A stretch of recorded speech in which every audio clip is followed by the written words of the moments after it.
यानंतर आपल्यापुढे जे वक्ता म्हणून उपस्थित होणार आहेत त्यांना वास्तविक पाहता परिचयाची काहीही गरज नाही. गेली जवळपास 3 दशकं महाराज नियमाने पुणे मठात येऊन विविध विषयांवर त्यांनी आपल्याला संबोधित केलेलं आहे. तरी नवीन काही भक्त असतील म्हणून थोडक्यात महाराजांचा परिचय करून देतो. महाराज अनेक वर्ष रामकृष्ण मठ नागपूर येथे होते आणि तेथील मराठी प्रकाशन विभागाची जबाबदारी महाराजांनी अनेक वर्ष समर्थरित्या पेलली आहे. जीवन विकासमध्ये येणारं त्यांचं काही कण काही क्षण ही मालिका लेखमालिका अजूनही अनेकांना स्मरत असेल. आणि या औचित्यावर मी आवर्जून सांगू इच्छितो की या महिन्याअखेरीस त्याचं जवळपास 350 पृष्ठांचं पुस्तक प्रकाशित होत आहे. आमचा प्रयत्न होता की या दरम्यानच ते पुस्तक प्रकाशित करावं, पण या महिन्याच्या अखेरीस ते पुस्तक आपल्या हातात निश्चित पडेल. त्यानंतर जवळपास 20 वर्ष नागपूरमध्ये सेवारत राहिल्यानंतर गेली 25 वर्ष महाराज अमेरिकेतील वेदांत सोसायटी ऑफ प्रॉव्हिडन्स येथे प्रमुख म्हणून सेवा कार्य करत आहेत. मी अधिक वेळ न घेता श्रद्धेय स्वामी योगात्मानंदजी महाराजांना विनंती करतो की त्यांनी आम्हाला संबोधित करावे. तं देशिकेन्द्रं परमं पवित्रं विश्वस्य पालं मधुरं यतीन्द्रं हिताय नृणां नरमूर्तिमन्तं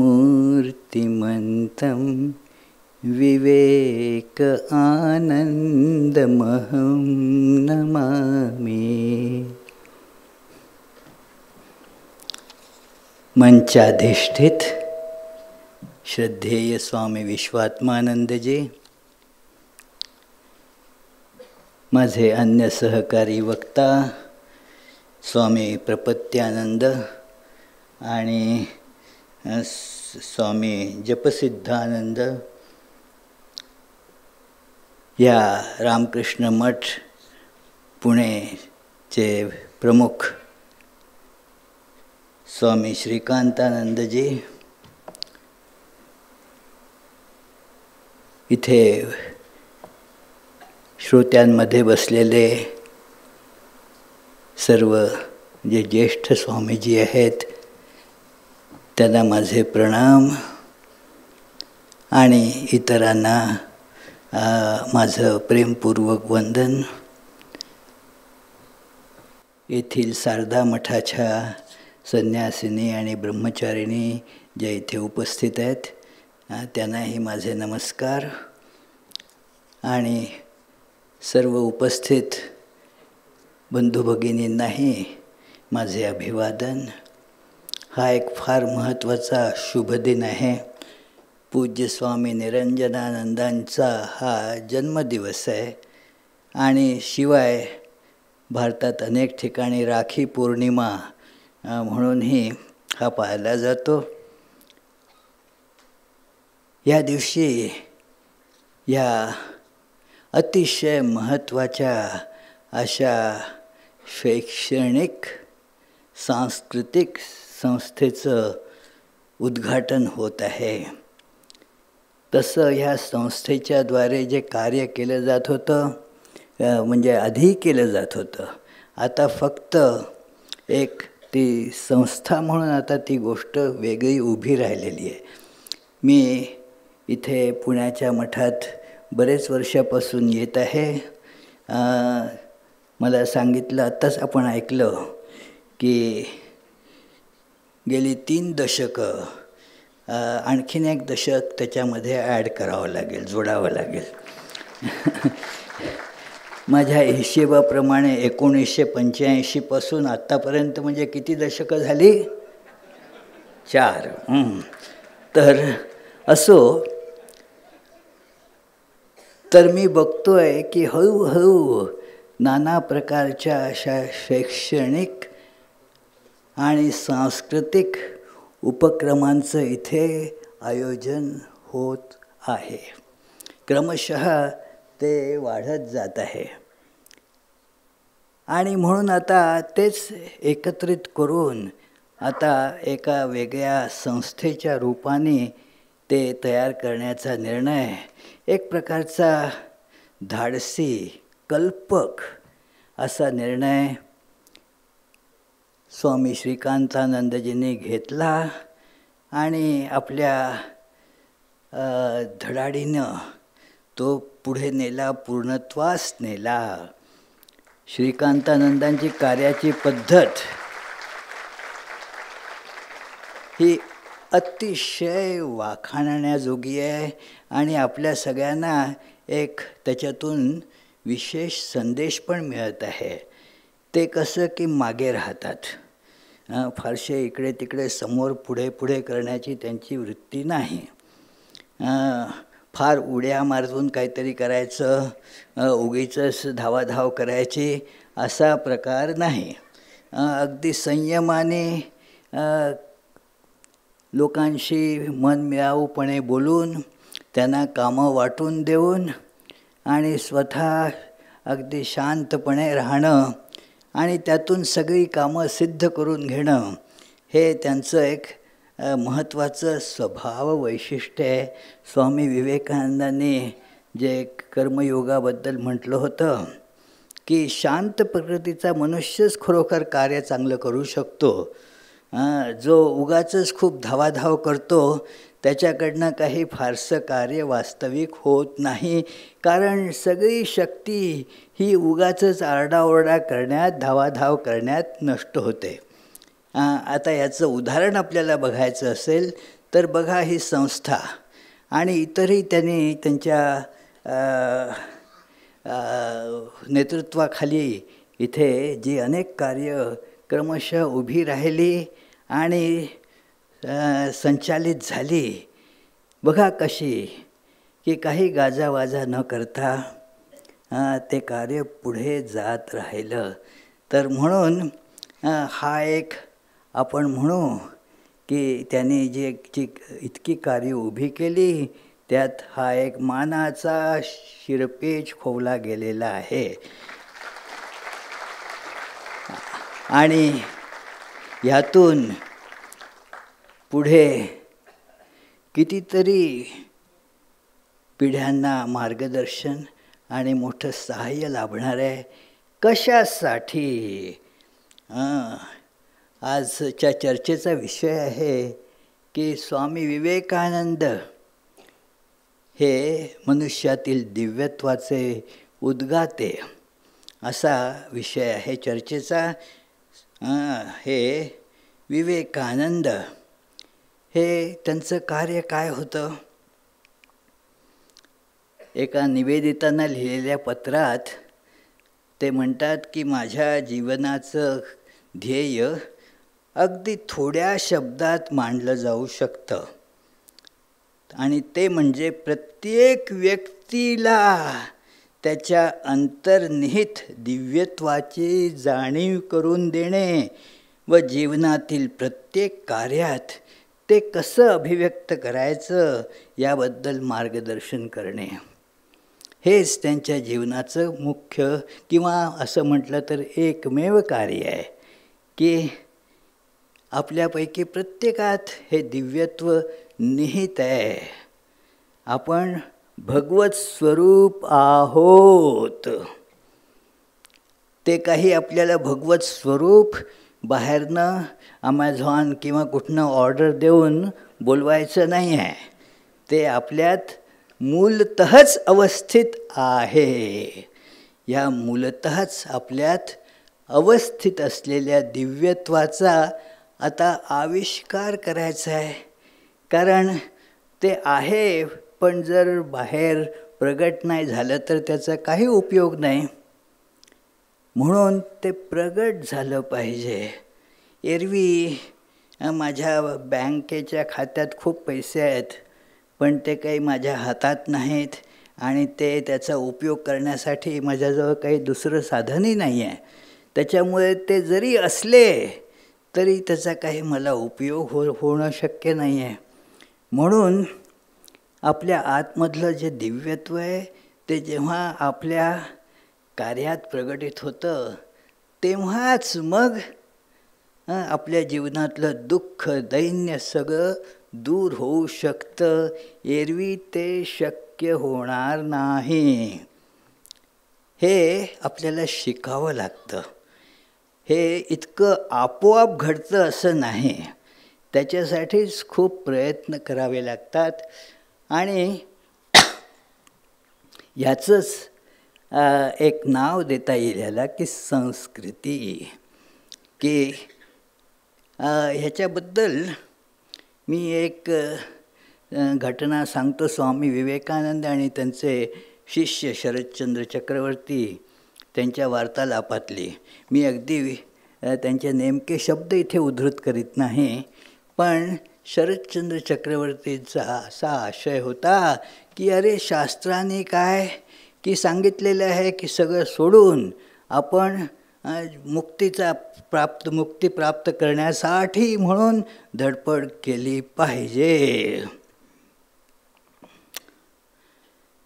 मग तुम्ही हे सगळं कशाला की आपल्याला हे शिक्षण संस्था उभारायच्या आहेत आणि संस्कृती आपली उन्नत करायची आहे, अनेक गोष्टी शिकवायच्या आहेत. हे सगळं करण्याचं कारण काय? स्वामीजी म्हणतात की हे सगळं जे शास्त्रांनी सांगितलेलं आहे ना, ते मनुष्यासाठी सांगितलेलं आहे. आधी तुम्हाला माणूस व्हावं लागेल. आपण माणसं कुठे आहोत? आपण 2 पायाची जनावरं आहोत, एवढंच. त्यांना काय माणूस म्हणायचं? की ज्यांना आपल्यातल्या ह्या दिव्यत्वाची काहीच जाणीव नाही.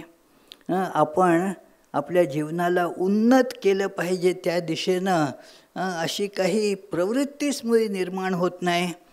तेच इंद्रिय भोगांच्या मागे धावत सुटायचं, काही विचार करायचा नाही. अशानं आता तुम्ही अध्यात्माचा उपदेश कसा देणार? अगोदर मनुष्य बनावं लागेल. आणि म्हणून कितीतरी वेळा त्यांचं हे विधान आपल्याला वाचायला मिळतं की माणूस घडवणारं शिक्षण आपल्याला हवं आहे. आता माणूस घडवणारं शिक्षण म्हणजे काय? अहो, ते आपल्या सगळ्या शिक्षण संस्थांमध्ये आपण काय दुसऱ्या कुणाला प्रवेश देतो का? अहो उंदरांनो या, नाही, आमची शिक्षण संस्था तुमच्यासाठी आम्ही उघडी केली आहे, कुत्र्यांनो या, हरिणांनो या, असं चालतं का? कुणाला प्रवेश दिला जातो?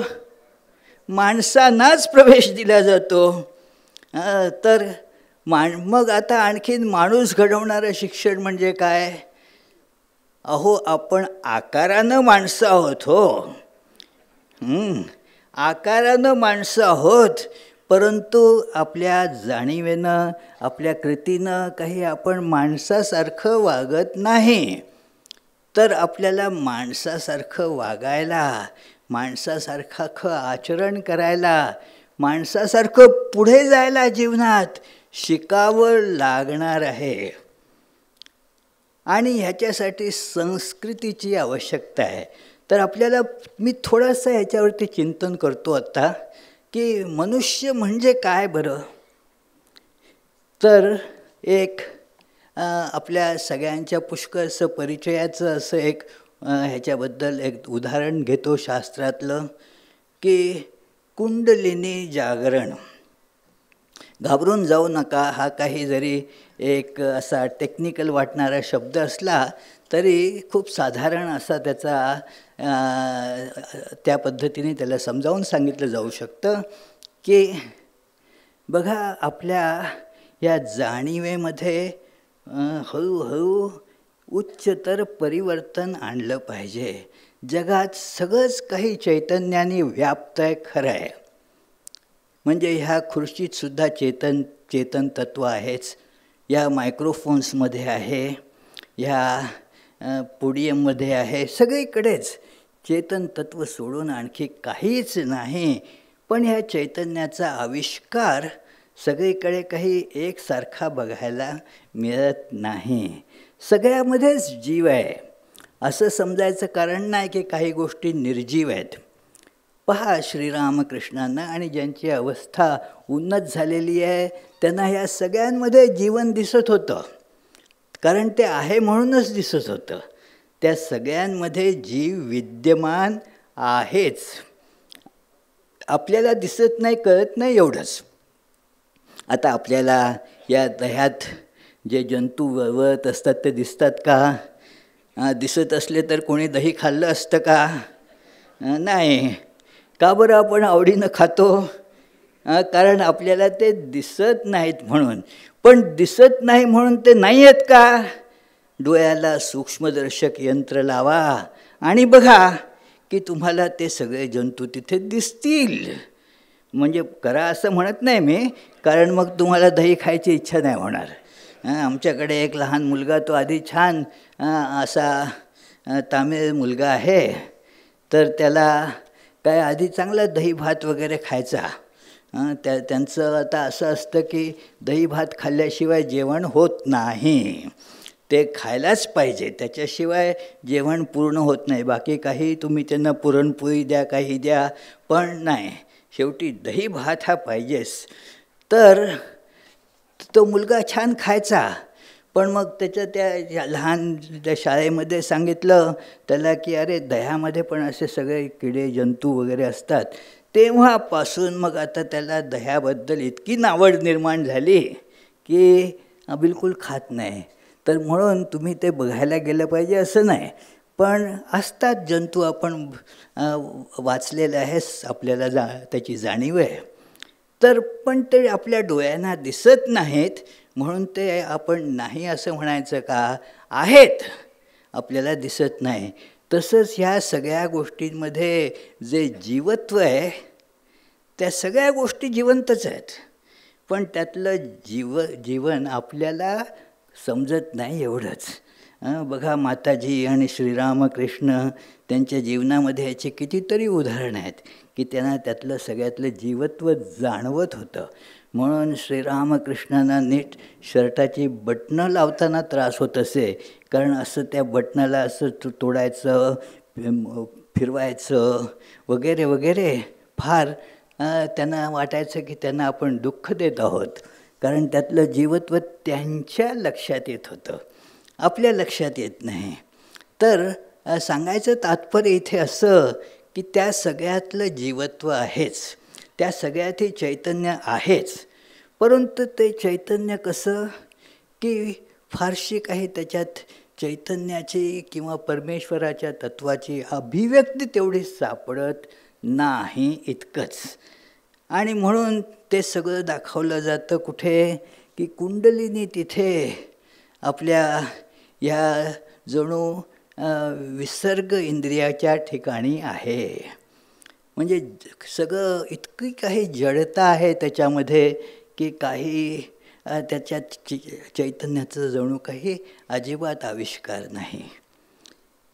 त्याच्या पुढचं, त्याच्यानंतरचं त्याची जी स्थिती आहे त्याला म्हटलं जातं की ही कुंडलिनी एक पायरी वर चढली की मग तिथे साधारण ज्यांना आपण जीव जंतू जनावरं वगैरे म्हणतो, तिथे त्या प्रकारची आता जाणीव निर्माण झालेली आहे. आणि तिथे काय चालतं मग? दोन गोष्टी, अन्न मिळवण्यासाठी धडपड. आता ह्या ठिकाणी धडपड आहे, अन्न मिळवणं आणि आपली वीण वाढवणं, प्रोक्रिएशन, ह्या दोन्ही गोष्टी तिथे संभवतात.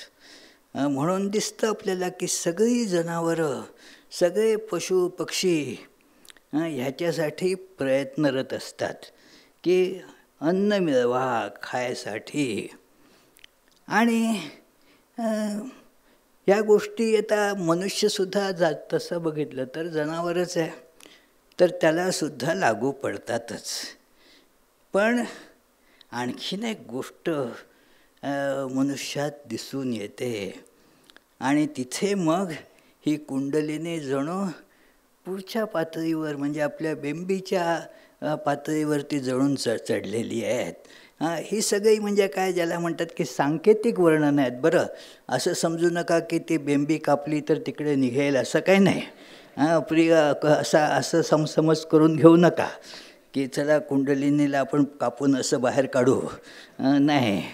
तर तिथे या ठिकाणी कुंडलिनी आहे, तर ती बेंबीपर्यंत चढलेली का दाखवली जाते की तिथे मनुष्याचं ह्या अन्य पशूंच्या व्यतिरिक्त असं वैशिष्ट्य दिसून येतं. बघा किती मोठं वैशिष्ट्य आहे, ज्याच्यामुळे हे इतर प्राणी कितीतरी, त्यांच्यापैकी कितीतरी ह्या पृथ्वीवर मनुष्याच्या कितीतरी कोटी वर्ष पूर्वीपासून आहेत. मनुष्य फार तर एक साधारण 2 लाख 3 लाख अशा वर्षांपूर्वी मनुष्य इथे ह्या पृथ्वीवरती अवतीर्ण झाला. पण त्याच्यापूर्वी उंदीर आहेत, त्याच्यापूर्वी झुरळं आहेत, डास आहेत, हे सगळे आहेत. आणि आपण त्यांना काढण्याचा कितीही प्रयत्न केला तरी काही ते जात नाहीत. लक्षात घ्या, जात नाहीत. माझ्या लहानपणी म्हणजे साधारण मी एक काही 8व्या 9व्या वर्गात होतो तेव्हा बस एक जणू काही डासांवरती रामबाण उपाय सापडला होता. DDT, आपल्यापैकी पुष्कळाने नाव ऐकलं असेल त्याचं. बस आता डास संपलेच समजा, डास संपले, मलेरिया संपला. पण डासांनी त्याला पचवलं, त्या DDTला पचवलं. नंतर अनेक वर्षांनी मी बघितलं त्या DDTचा सगळीकडे माणसांना त्रास होत असे, पण डासांना नाही. त्या DDTच्या ड्रमवरतीच मी डास बसलेला बघितला बघा. नाही, खरं सांगतो. तर हे काय की ही उन्नती तिथपर्यंत झालेली आहे. तर डास म्हणून आपलं रक्षण माणसापेक्षा अधिक चांगलं करू शकतील या प्राकृतिक परिस्थितींमध्ये. माणसाचं वैशिष्ट्य काय आहे की ते डास, उंदीर, झुरळं वगैरे ते पूर्वी जसे राहत होते, समजा 50 लाख 60 लाख वर्षांपूर्वी जसं ते राहत होते, आत्ताही तसंच राहतात. उंदरं जशी बिळात पूर्वी राहायची, आता उंदीर तशाच बिळात राहतात. काही त्याने त्या बिळाला आता एअर कंडिशन बिळ वगैरे केलं का हो? काही कल्पनाही नाही आपण करू शकत. माणसं बघा हो, तुम्ही विचार करून बघा की एका त्या गुहेत जंगलात काहीतरी कसे तरी राहणारी माणसं, काहीतरी दगड बिगड घेऊन शिकार करून कसं तरी कच्चं मांस खाऊन पोट भरणारी माणसं, हळूहळू त्यांनी बाहेरच्या प्रकृतीवरती कसा विजय मिळवलेला आहे. आता माणसं कशी राहतात पहा. या सगळ्या हॉलमध्ये तुम्हाला अशी एकही गोष्ट शोधून सापडणार नाही की जी निसर्गाने जशीची तशी आणली आहे. कुठली एकही गोष्ट नाही सापडणार. जे कपडे आपण घालतो बघा की त्या कपड्याच्या निर्मितीच्या मागे हजारो वर्षांचं रसायनशास्त्र आहे. त्याच्या मागे कितीतरी मोठी ही वस्त्रोद्योग तंत्रज्ञान आहे, टेक्स्टाईल इंजिनिअरिंग आहे. किती प्रकारचं ते बनवण्यामध्ये इतक्या प्रक्रिया त्याच्यात समाविष्ट झालेल्या आहेत की आता आपण एक 400-500 रुपयांमध्ये, 1000 रुपयांमध्ये ते वस्त्र सहज विकत घेऊ शकतो. पण ते करण्यामध्ये किती गोष्टी घडलेल्या आहेत पहा. ही फुलं आपण म्हणाल की फुलं नैसर्गिक आहेत हो, नाही, ही नैसर्गिक नाहीत. म्हणजे झाडांवरती उगवलेली आहेत हे बरोबर आहे, पण ही झाडं मुद्दाम तयार करावी लागतात. ही काही आपोआप अशी तयार झालेली आहेत असं नाही. ही सगळी ज्याला म्हणतात कल्टिव्हेटेड आहेत. तशी झाडं आहेत. हे गुलाब वगैरे सगळे दिसतात, हे काही आपोआप नाही निर्माण होत निसर्गात. हे कल्टिव्हेट केलेले आहेत. आपण आंबे म्हणतो, काय सगळे आंबे ते कलमी आंबे आहेत. कलमी म्हणजे काय की कलम करून मुद्दाम त्या प्रजाती तयार गेलेल्या आहेत. तर म्हणजे काय की मनुष्याने बघा आपल्या जीवनात केवढी मोठी उत्क्रांती घडवून आणलेली आहे. आणि ही या कुंडलिनीच्या ह्या चढणीत प्रदर्शित केली जाते की आता त्या जननेंद्रियापासून ती कुंडलिनी ही बेंबीपर्यंत आलेली आहे. सगळं ऐश्वर आपल्याला बाहेरचं सगळं ऐश्वर ह्याच्यातून मिळतं की बघा सगळा हा एवढा सुंदर हॉल तयार झालेला आहे, एअर कंडिशन्ड. हे सगळी व्यवस्था याच्यामध्ये इतकी सुंदर तयार केलेली आहे. हे कशामुळे संभव आहे? मनुष्यत्व जागृत झाल्यामुळे. जनावरांना नाही करता येत. जनावरांच्यामध्ये शिक्षण संस्था असतात का? नाही. जनावरं शिकत नाहीत काय. ते तेवढंच फक्त त्यांना येतं. ते माणसांपेक्षा अधिक चांगल्या प्रकारे येतं, मान्य आहे की म्हणून ते जास्ती काळ टिकतात. मनुष्य भांडून भांडून स्वतःचाच नाश करतात. तर पण हे जनावरं ते टिकून राहतात, पण ते शिकत नाहीत. मनुष्याचं एक वैशिष्ट्य आहे की शिकणं. म्हणून मनुष्यांमध्ये शिक्षण संस्था असतात. अगदी प्राचीन काळापासून आपण बघतो की शिक्षणाची गरज मनुष्याला नेहमीच वाटत आलेली आहे. आणि त्याच्यासाठी योग्य शिक्षकाकडून ते ज्ञान प्राप्त करून घ्यायला पाहिजे आणि ते मग पुढे संक्रमित करायला पाहिजे. पुन्हा या शिक्षणाला नुसतंच एक समजून घेणं इतकीच गोष्ट नव्हती, तर त्या शिक्षणाचा उपयोग करून आपलं जीवन अधिक उन्नत करून घेणं हाही त्याच्यातला मोठा भाग होता. आणि ह्या सगळ्याला प्रयत्न करावा लागतो, धडपड करावी लागते.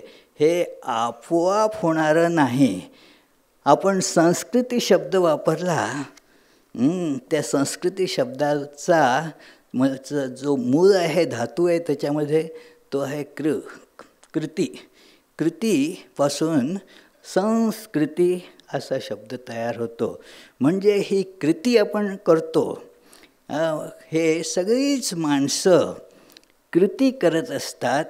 म्हणजे विचारपूर्वक कार्य करीत असतात. विचार करायचा, त्याच्या परिणामाचं चिंतन करायचं आणि त्याच्या अनुरूप कार्य करायचं. तर अशी कृती मनुष्य करीत असतात.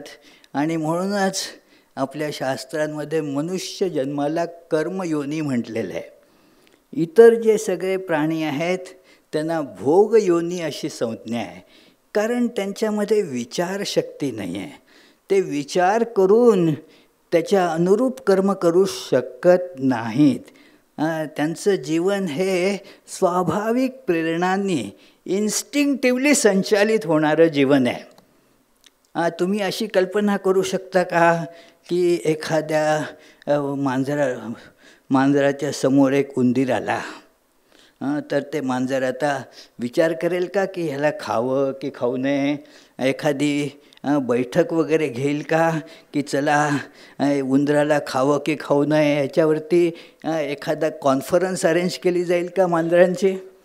काही आपण कल्पना पण नाही करू शकत, कारण इन्स्टिंक्टिव्हली अगदी स्वाभाविक प्रेरणेनुसार ते मांजर त्या उंदरावरती उडी घेणार आणि त्याला खाऊन टाकणार. तर आणि म्हणून त्या प्राण्यांमध्ये पाप पुण्य ही कल्पनाही नाही आहे. कारण पाप म्हणजे त्याच्यासाठी आधी ते सदसद विवेक बुद्धी असावी लागते की म्हणून जनावरं कधी चूक नाही करत, कधी पाप नाही करत, कधी पुण्यही नाही करत. तर मनुष्यासाठी हे निकष लागू होतात की पाप करू शकतो. कारण पाप म्हणजे काय की माझी सदसद विवेक बुद्धी मला एक सांगत आहे करायला, मी ते न करता त्याच्या विपरीत काहीतरी केलं तर त्याचं नाव आहे मी पाप केलं. आणि आपल्याला त्याची टोचणी लागते. दुसऱ्या कोणी सांगायची गरज नाही पडत. आपल्याच लक्षात येतं की मी जे करायला पाहिजे ते केलं नाही, दुसरंच काहीतरी केलं. तर म्हणून ही गोष्ट आपण बघतो की मनुष्यांच्या जीवनातच असते की आपण चांगलं करू शकतो, वाईटही करू शकतो, पुण्य करू शकतो, पापही करू शकतो, पुढे जाऊ शकतो, मागेही येऊ शकतो. आता प्रश्न आहे, संस्कृती म्हणजे पुढे जाणे, उन्नती करून घेणे. आणि ती उन्नती जर केली नाही, जर आपली कृती ह्या दिशेने वळवली नाही, तर काय होतं? संस्कृतीच्या ऐवजी विकृती होते. संस्कृतीसाठी जर प्रयत्न केला नाही तर त्याची विकृती होते. म्हणून त्याच्यासाठी जाणीवपूर्वक आणि पूर्ण शक्तीनिशी प्रयत्न करावा लागतो. कारण संस्कृतीचं संवर्धन म्हणजे ही एक आपल्याला चढण असते. त्या चढणीवरती चढायसाठी म्हणजे प्रयत्न करावे लागतात. आता पर्वतीवरती जायचं, चढायचं, तर मग काय प्रयत्न करावा लागतो ना. मी जात असे पूर्वी, आता सध्या वेळ नाही आहे, नाहीतर माझी पुण्यात आल्यावर मोठी आवड असे की चला पर्वतीवर चढायला जाऊ. आणि मग वरती चढता चढता धाप लागायची, कारण प्रयत्न करावा लागतो. जर उलटं खालती यायचं तर काही प्रयत्न करावा लागतो का? ते आपोआपच येतो आपण. तिथे पाणी वरती चढवायचं तर तुम्हाला ते पंप लावावा लागतो. पाणी खालती आणण्यासाठी काय करावं लागतं का? ते आपोआपच खालती येतं त्याच्या गतीनुसार. म्हणून जीवन हे विकृत आपोआपच होतं. जर प्रयत्न नाही केला, चांगलं घडवण्यासाठी प्रयत्न नाही केला, संस्कृतीसाठी प्रयत्न नाही केला, तर जे होईल आपोआपच होईल. त्याचंच नाव विकृती. आताच ह्या माझ्या व्याख्यानाच्या पूर्वी आपल्या श्रीकांतानंदजींनी सांगितलं होतं की पुणे म्हणजे संस्कृतीचं माहेरघर आहे. आहे, ठीक आहे, संस्कृतीचं माहेरघर आहे. पण बऱ्याच वर्षांपूर्वी पुण्यात एका भक्तांनी मला सांगितलं, पुण्याचाच भक्त बरं, म्हणजे असं की मी पुण्याच्या बाहेरचा कोणीतरी येऊन सांगतो आहे असं नाही. पुण्यातल्याच एका भक्तांनी सांगितलं, म्हणजे पुणेकर ह्या बाबतीत मोठे सेन्सिटिव्ह असतात. असो, तर त्यांनी सांगितलं, हो ते पुणे संस्कृतीचं माहेरघर आहे, बरोबर आहे, पण त्या संस्कृतीचं आता लग्न होऊन खूप वर्ष झाली. आता ती पुण्यात सापडत नाही. त्या संस्कृतीचं लग्न होऊन खूप वर्ष होऊन गेली. आता ती क्वचित कधीमधी येते माहेरी, एवढंच. त्याच्या म्हणून इथे आता काय तुम्हाला जाणं, थोडंसं बाहेर जा, म्हणजे संस्कृती काय ते दिसते तुम्हाला इथली. फार काही ह्याच्यावरती भाष्य करायची गरज आहे असं मुळीच नाही. जरा वर्तमानपत्र पुण्यातलं उघडलं की दिसतं, वा काय छान संस्कृती आहे आपल्या इथे. मागे मी इकडे 4 महिन्यापूर्वी मार्चमध्ये जेव्हा पुण्याला आलो, तर मी पोचणार त्या दिवशी होता धुळवडीचा दिवस. तर धुळवडीच्या दिवशी काय सामान्यपणे, म्हणजे पूर्वी आता माझी जी आठवण आहे त्यात, की सगळं काही बंद असतं, लोक काय फारसं इकडे तिकडे जात नाहीत. मी आपलं तिथे विचारलं पुण्यात कोणाला की त्या दिवशी मी आलो, चालेल का? तेव्हा या ना, चालेल, काय हरकत नाही. मी तिथे औरंगाबादला होतो त्यावेळेस विष्णुपादानंदजींना विचारलं, हो काय जा म्हणे, हल्ली काय नाही विशेष. आणि ते त्यांनी त्यांच्या विशेष पद्धतीने त्याचं कारणही सांगितलं की हल्ली काय झालं आहे म्हणे की 365 दिवसच शिमगा सुरू असतो. त्याच्यामुळे एक वेगळा दिवस त्याच्यासाठी ठेवायची काही गरज नाही राहिलेली. तर बघा मित्र, हे काय विनोदी भाषण आहे का? विनोदी भाषण नाही आहे. हां, तर ही परिस्थिती मांडत आहे की बघा कसा बकालपणा वाढत आहे. काय वाटेल त्या शिव्या द्यायच्या, वाटेल तसं काय हवं ते करायचं. आता हवं ते करायचं विचार न करता इकडे बऱ्याच वर्षांपूर्वी आपले उदय महाराज मित्रानंद ते तिकडे गेटवरती गेले होते. मी गेलो. काय झालं? नाही, गाड्या लावतात हो इकडे समोर, आपल्या दरवाजाच्या समोरच गाड्या लावत आहेत. मी पोलिसाला म्हटलं, तर पोलीस म्हणे काय करायचं, किती वेळा सांगितलं त्यांना. आणि मग त्यांनी आणखीन एक गोष्ट त्याच्याबद्दल पोलिसाच्या मुखातली गोष्ट सांगितली. तो पोलीस म्हणाला, अहो एक वेळ पुण्यातली गटारं सुधारतील पण माणसं नाही सुधारणार. तसं एकंदरीत परिस्थिती पाहता गटारं सुधारण्याची शक्यताही नाहीच आहे. त्याच्यामुळे आता माणसं सुधारण्याची शक्यता किती लांब आहे सांगा. तर म्हणून काय आपल्याला भरसक, ज्याला हिंदीत म्हणतात भरसक, खूप जोराचा प्रयत्न करावा लागणार आहे, खूप जोमाने प्रयत्न करावा लागणार आहे.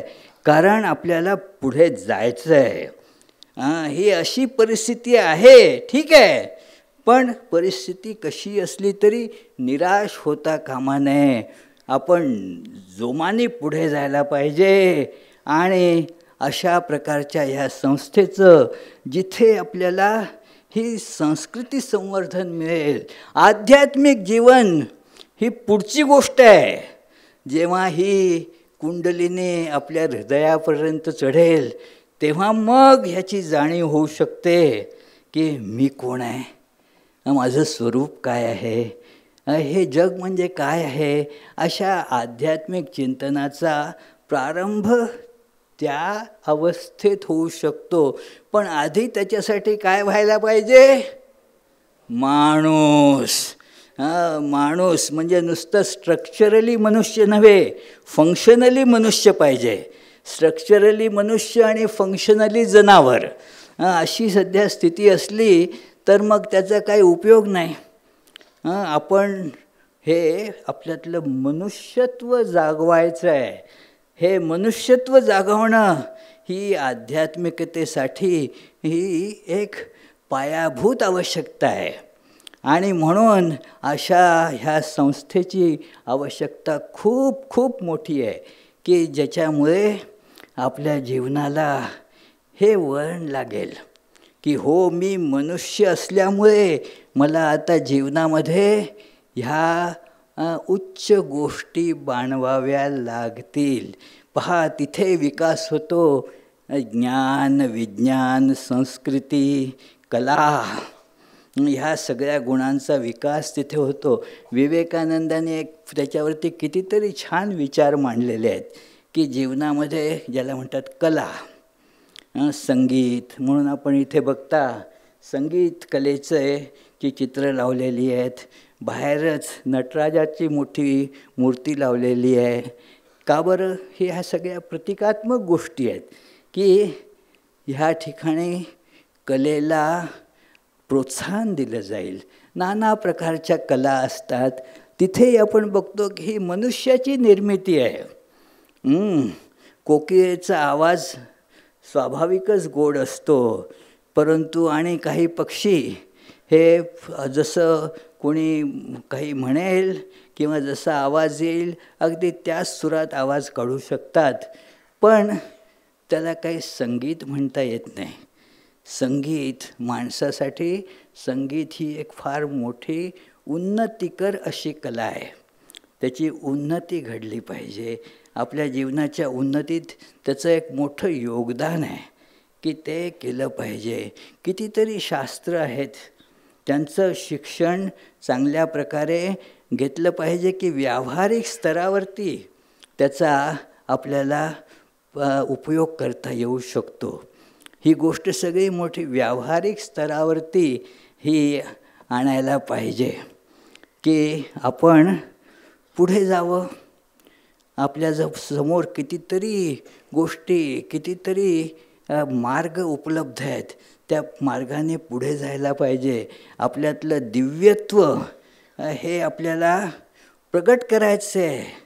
पण त्याच्या आधीचा एक भाग आहे. स्वामी विवेकानंदांची ही 2 वाक्य एका पत्रामध्ये एका पाठोपाठ येतात की धर्म म्हणजे मनुष्यातील जे दिव्यत्व आहे त्याचं प्रगटीकरण. आणि त्याच्या आधीचं वाक्य आहे शिक्षण म्हणजे मनुष्यातील पूर्णत्वाचं प्रगटीकरण. आता वरकरणी बघायला वाटतं की हे दोन्ही वाक्य एकच असतील, एकच अर्थ असेल. पण मग का बरं त्यांनी अशी वेगळी मांडणी करावी? कारण शिक्षण ही गोष्ट त्याच्यासाठी एक पायाभूत अशी गोष्ट आहे की जिथे आपल्याला या मनुष्यत्वाचा विकास होईल. म्हणजे आपल्यातले कलागुण प्रत्येकामध्ये असतात, ते प्रगट झाले पाहिजेत. त्याच्या प्रगटीकरणासाठी प्रयत्न करणं आवश्यक आहे. ते आहे आपल्यात, प्रश्नच येत नाही.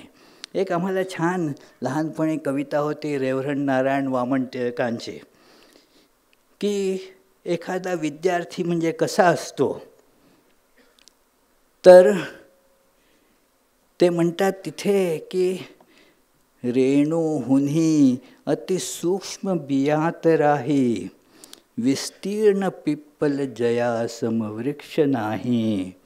या अल्पमुग्ध शिशूच्या लघुचेतसात, नांदे तसाच गुणवृक्ष जया न अंत. तर हे सगळे गुण आपल्यामध्ये असतात, कलागुण असतात, नाना प्रकारच्या कला असतात. आणि ह्या कलांचा काय उपयोग होतो जीवनामध्ये? कला जसं की संगीत कला आहे, चित्रकला आहे. ह्या गोष्टी आपल्याला जो बाह्य आकार दिसतो त्याच्या पलीकडे जायला मदत करतात. म्हणून जसं की कवी आहे, हिंदीत म्हण आहे, जो न देखे रवी सो देखे कवी. जो जी गोष्ट म्हणजे साधारण दृष्टीला दिसत नाही ती कवीला दिसून येते. म्हणजे त्या गोष्टीच्या मागे लपलेलं जे की आपल्या वैज्ञानिक भाषेमध्ये व्यक्त करता येत नाही पण आहे, त्याच्याकडे ते काव्य अंगुली निर्देश करतं. संगीत हेही आपल्या अंतरी जे आपल्यातलं दिव्यत्व आहे त्याला जागृत करायसाठी मदत करीत असतं. म्हणून या सगळ्याची आवश्यकता आहे की आपलं नाना प्रकारचं ज्ञान विकसित करा, शिका. त्याबरोबरच म्हणजे वेगळं असं करायला पाहिजे असं काही नाही, त्याबरोबरच आपण आत्मा आहोत, आपलं स्वरूप चैतन्यमय आहे याचीही जाणीव ठेवली पाहिजे. जसजसं आपण आपली ही संस्कृतीचा विकास होईल आपल्यातल्या, तसतसं आपल्याला ह्या आत्मतत्वाची जाणीव देखील अधिक होऊ लागेल. एरवी आपण काही नाही अगदी आळशी मनुष्यासारखं जीवन जगत राहिलो तर त्याला काय पुढे जाता येणार नाही. आपण आळस झटकून टाकला पाहिजे. आणि ही विकृती आपल्यात येऊ देता कामा नये. किती प्रकारची विकृती बघा ना. भाषा ही एक फार महत्त्वाची गोष्ट आहे. अगदी प्रत्येक भाषेची आपली एक प्रकृती आहे. त्या भाषेत बोलताना त्या भाषेचाच अवलंब केला पाहिजे. उगाच काहीतरी मधनंच दुसरे कुठले तरी शब्द टाकायचे, कारण भाषा येतच नाही. पूर्वी एकेकाळी पुण्यातली मराठी भाषा म्हणजे किती समृद्ध होती. आता काही मला वेगळं सांगायची गरज नाही. काय की कुठली मराठी बोलतोय, कुठली मराठी ऐकतोय मला कळतच नाही. मी आता अमेरिकेत 25 वर्ष आहे. तिथे क्वचितच मी मराठीत बोलत असतो, नाहीच. पण पहा, मी व्याख्यान देतोय मराठीत, मी किती इंग्रजी शब्द वापरले पहा. का बरं? कारण ही एक संस्कृती आहे. या संस्कृतीला ह्या जपण्यामध्ये, त्याचा विकास करण्यामध्ये फार महत्त्वाची सत्य, आध्यात्मिक जीवनाची सत्य निगडीत आहेत त्याच्याशी. हे आत्ता आपण ऐकली 2 महत्त्वाची व्याख्यानं. माझ्या आधी फार सुंदर व्याख्यानं होते की कसं ह्या स्वामी विवेकानंदांच्या वाङ्मयाच्या संदेशानं कसं लोकांचं जीवन बदललं. आपले स्वामी प्रपत्यानंदाने खूप महत्त्वाची उदाहरणं दिली की कसं नीतिमत्तेला धरून राहायचं हे विवेकानंदांच्या त्या वाङ्मयानं त्यांना शिकवलं. यांनी सांगितलं आपले जपसिद्धानंदांनी की कसं संस्कृती आणि संस्कृत ह्यांचा संबंध आहे. तर ह्या गोष्टी फार महत्त्वाच्या आहेत की भाषा. म्हणून स्वामी रंगनाथानंदजींनी जेव्हा ही अशी संस्था हैदराबादला सुरू केली, ते आधी इन्स्टिट्यूट ऑफ कल्चर गोलपार्क तिकडे होते, तिथेही त्यांनी ह्या संस्थेमध्ये फार रस घेतला होता की बघा ह्याचं काय महत्त्व आहे. तर भाषेच्या माध्यमातूनच सगळ्या ह्या गुणांचा विकास चांगला होतो. म्हणून आपली भाषा, तिचं संवर्धन केलं पाहिजे, तिच्याकडे लक्ष दिलं पाहिजे. ती एक महत्त्वाची गोष्ट आहे हे लक्षात घेतलं पाहिजे. भाषा काही असली तरी असं नाही विचार करायचा. भाषा हे एक महत्त्वाचं माध्यम आहे. तर म्हणून त्यांनी त्याला नाव दिलं हैदराबादमध्ये वाणी संस्था. की भाषेचं ज्ञान फार महत्त्वाची गोष्ट आहे की भाषेच्या ज्ञानातूनच बाकी सगळ्या ज्ञानांचा आपल्यामध्ये त्याचा प्रवेश होतो. म्हणून भाषा ही फार महत्त्वाची आहे. आणि ही हा एक संस्कृतीचा भाग आहे की संस्कृतीची उन्नती अशा प्रकारे आपण केली. भाषा, कला, संगीत, तत्त्वज्ञान या सगळ्या गोष्टी विकसित केल्या तर त्याचा निश्चितच आपल्याला दिव्यत्वाच्या प्राप्तीसाठी, दिव्यत्वाच्या उत्कर्षासाठी लाभ होऊ शकतो. मी माझं भाषण लांबलेलं आहे कारण मला तसा आदेश आला होता की थोडंसं वाढवा. त्याचं कारण होतं असो. तर म्हणून मी ते जास्त नाही, थोडंसं वाढवलं. आणि मी जरी विनोद करत नसलो तरी ते तुम्ही हसत होता, जाऊ द्या असो. काय पुण्यात म्हणजे लोकांना विनोद फारच आवश्यक असतो. की अगदी कुणाच्या मर्तिकाची शोकसभा असली ना तरी तिथेही विनोद पाहिजे म्हणे. आता तर मी तसा काही विनोदी वक्ता नाही, पण तरीसुद्धा तुम्ही हसलात तर चांगलं आहे, रडण्यापेक्षा हसणं बरं असो. तर ह्या सभेमध्ये आजच्या ह्या कार्यक्रमासाठी मला श्रीकांतानंदजींनी आदरपूर्वक निमंत्रण दिलं. ठीक आहे, तिकिटाचे पैसे दिले नाहीत, त्यांनी द्यायची गरज नाही, मला ते कसे वसूल करायचे हे माहीत आहे.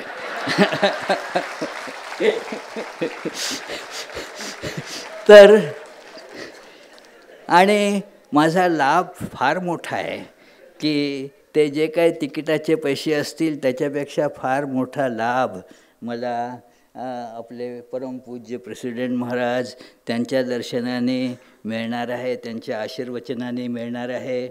इथे इतर इतक्या सगळ्या महानुभाव संत मंडळींचं दर्शन झालं, त्यांचे आशीर्वाद मला प्राप्त होत आहेत. आता ही काय पैशानं मोजण्याची गोष्ट आहे नाही.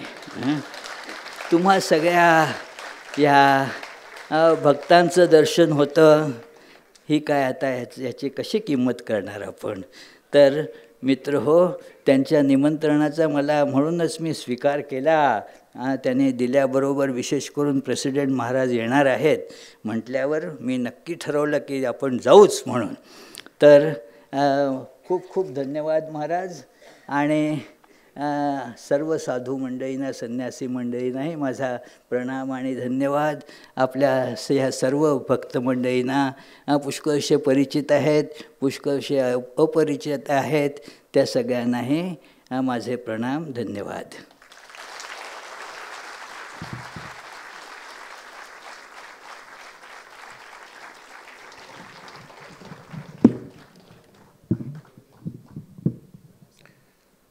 महाराजांच्या विद्वत्तेचा आणि त्याचबरोबर विनोदशीलतेचाही त्यांच्या प्रवचनातून आपल्याला नेहमी प्रत्यय येत असतो. समस्त भक्तांतर्फे आणि रामकृष्ण मठ पुण्यातर्फे महाराजांचे हार्दिक आभार. आत्मशक्तीचे प्रबोधक स्वामी विवेकानंद असा विषय होता आणि या दिव्यत्वाचं जे अधिष्ठान आहे मनुष्यत्व, त्याची विस्ताराने महाराजांनी आपल्या पुढे चर्चा केली. महाराजांना पुनश्च एक बार प्रणाम, धन्यवाद.